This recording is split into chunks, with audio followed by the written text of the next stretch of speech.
Hii Kenya ni ya Wakenya wote. Wacheni kutuletea ujinga ya ukabila.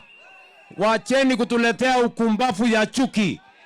We are a united people. We are one nation. We have a common destiny as the people of the Republic of Kenya. Ama mnasemaje watu wa Vihiga? Mimi niwaulize watu wa Vihiga. Si watu wa Vihiga hapa wanaishi sehemu zote za Kenya? Si mnaishi Nairobi? Si mnaishi Rift Valley? Si mnaishi sehemu zingine? Mnataka mtu atuuzie ukabila hati wananchi wapiganishwe? Huyo mtu ni kumbafu sana.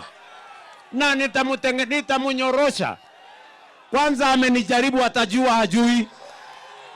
Salale. Atajua hajui. Vihiga hoye. Vihiga hoye. Nyinyi mnataka mtu atuletee ukabila Kenya hii? Wewe mtu pepo chafu ya ukabila. Wewe hauna nafasi katika Kenya hii. Ama mnasemaje watu wa Vihiga? Si tumeungana? Si tumeshirikiana? Watu wa kutoka Coast, watu wa Northeastern, watu wa Central Kenya, watu wa Rift Valley, Western hii, Nyanza, Eastern. Sisi ni ndugu moja, tusikubali wajinga watu wa kuletea sisi ukabila.